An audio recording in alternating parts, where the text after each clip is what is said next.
आशुतोष ब्रह्मचारी महाराज का भी कच्चा चिट्ठा जानना बहुत जरूरी है। आइए जानते हैं ये ब्रह्मचारी महाराज जो अपने आप को कहते हैं, इनका अतीत क्या रह चुका है, क्योंकि इस पर कई तरह के सवाल खड़े हो रहे हैं। पहले आपको बता देता हूं, इनका जो असली नाम है वो आशुतोष पांडे उर्फ अश्विनी है। आशुतोष ब्रह्मचारी शाकुंभरी के पीठाधीश्वर हैं। खुद को जगतगुरु रामभद्राचार्य का ये चेला बताते हैं, शिष्य बताते हैं, लेकिन ये शामली में कंधाला थाने के हिस्ट्री शीटर हैं। जी हाँ, हिस्ट्री शीटर।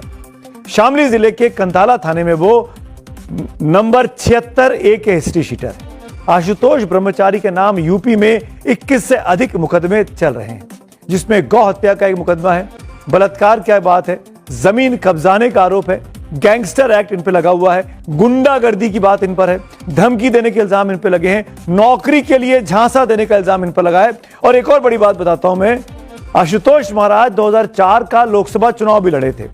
18 साल की उम्र का झूठा एफिडेविट इन्होंने वहां पर दिया था और वो पकड़ा गया था। वो आरोप भी उनके ऊपर लगा, वो भी उनके ऊपर छानबीन चल रही है।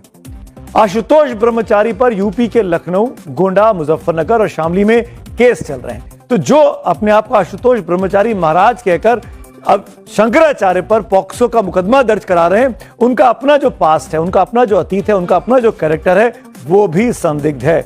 गैंगस्टर, गैंगरेप, इस तरह के इल्जाम इस वक्त लगे हुए आशुतोष ब्रह्मचारी महाराज पर। अब आपको बता देता हूं कि शंकराचार्य के एक शिष्य ने आशुतोष महाराज की इस क्रिमिनल हिस्ट्री को शेयर किया है, लेकिन सवाल है कि पुलिस हिस्ट्री शीट किसकी खोलती है? जवाब है, जो आदतन अपराधी हो, यानी क्राइम करने से बाज ना आता हो, जो संगठित अपराध करता है, यानी गैंग बनाकर अपराध करता है, जिस पर 2 या उससे अधिक मामले दर्ज हो, जो जानबूझकर शांति भंग करता हो, जो जेल से रिहा अपराधी हो। यानी ये वो तमाम चीजें हैं जो एक व्यक्ति को हिस्ट्री शीटर बनाती हैं, और ये आशुतोष ब्रह्मचारी महाराज हिस्ट्री शीटर है। ऐसे में सवाल सिर्फ आरोपों का नहीं है, सवाल मंशा का उठ रहा है, सवाल टाइमिंग का भी उठ रहा है, सवाल सनातन की साख का भी है।